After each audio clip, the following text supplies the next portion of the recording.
எல்லோருக்கும் வணக்கம். அடிப்படை ஆங்கிலம் அனைவருக்கும் ஆங்கிலம் பகுதி 10 தொடர்வினை வாக்கியம் பற்றி பார்க்க போகிறோம். இப்ப ஒரு வாக்கியத்தில் ஒரு பொருள் ஒரு காலத்தில் எப்படி இருந்தது என்று அமைந்தால் அது இருத்தல் வகை வாக்கியம். ஒரு பொருள் ஒரு காலத்தில் எப்படி ஒரு வினையை செய்தது என்றால் வினைச்சொல் வாக்கியம். இப்ப மூன்றாவதாக ஒரு பொருள் ஒரு காலத்தில் எப்படி வினையை செய்து கொண்டு இருந்தது அப்படின்ட்டு இரண்டும் கலந்த வாக்கியம் பார்க்க போறோம். இப்போ 9 பொருள்கள் உண்டு. 3 காலங்களில் 4 விதமாக வினையை செய்து கொண்டு இருக்கும். இப்ப டென்சஸ்னா பார்த்திருக்கிறோம். 3 காலங்களில் 4 விதமாக வினையை செய்வது என்று. அதே போல 9 சப்ஜெக்ட்ஸ் இருக்கு.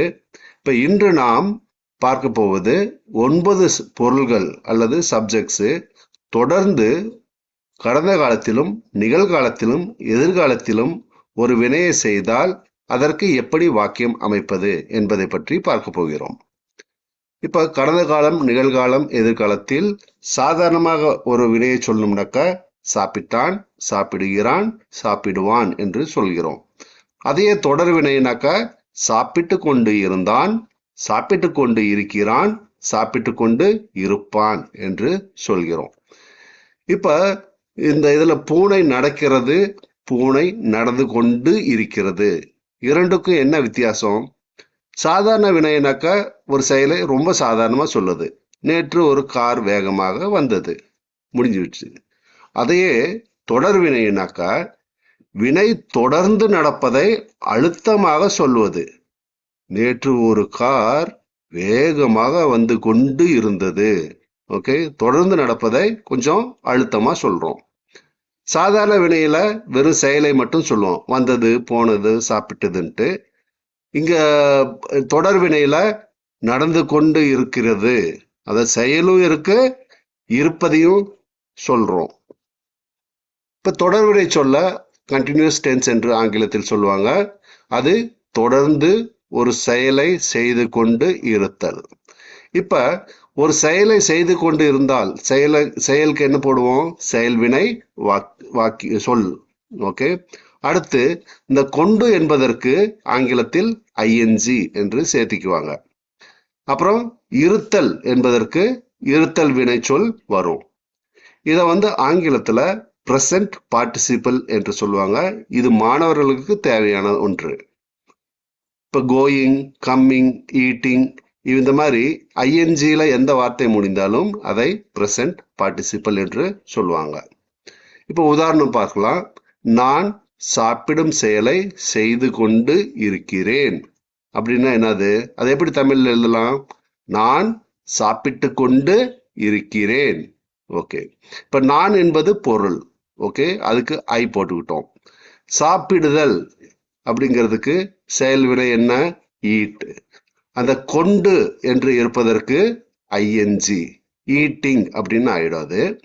அப்புறம் இருக்கிறேன் அப்படிங்கிறதுக்கு இருத்தல் வகை வினைச்சொல். சோ இது எப்படி இருக்கு? ஐ ஈட்டிங் ஆம் அப்படின்ட்டு வருது இல்லையா? ஆனா இத வாக்கியமா அமைக்கும் போது எப்படி அமைக்கணும்னாக்க பொருள் சொல், அடுத்து இருத்தல் வினை சொல் வரும், செயல் வினை சொல் கடைசியா ஐஎன்ஜி கலந்து வரும். இப்போ இதை படிச்சோம்னா எப்படி இருக்கு? ஐ ஆம் ஈட்டிங். ஓகே, அடுத்து இருத்தல். ஏற்கனவே நம்ம படிச்சிருக்கிறோம் இருத்தல் வகை வினை சொற்கள் என்னென்னட்டு.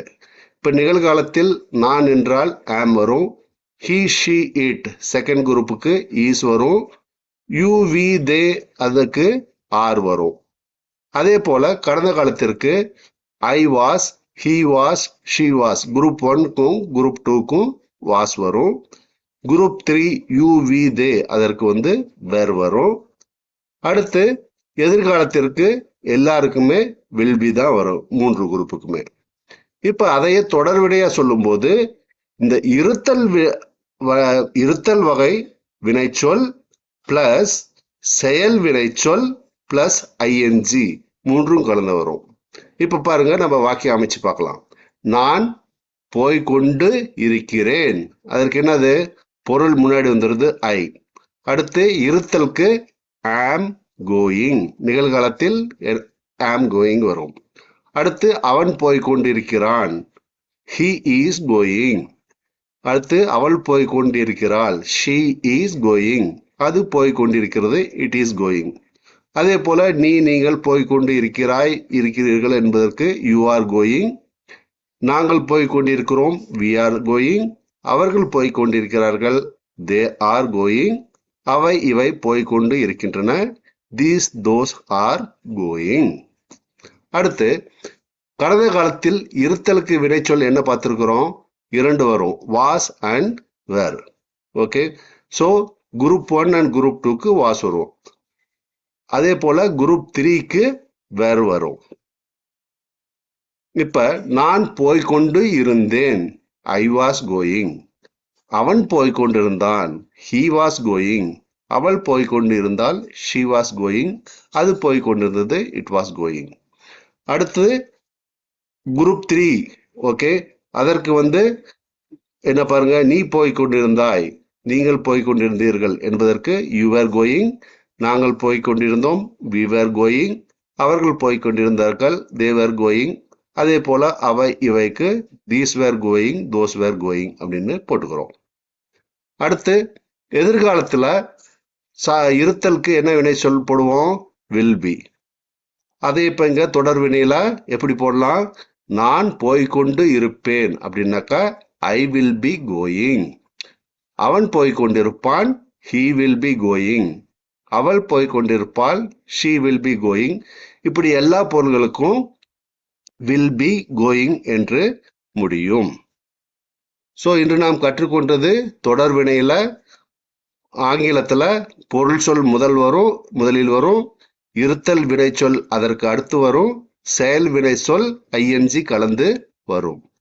ஸோ இத்துடன் இந்த வகுப்பு முடிவடைகிறது. நன்றி, வணக்கம்.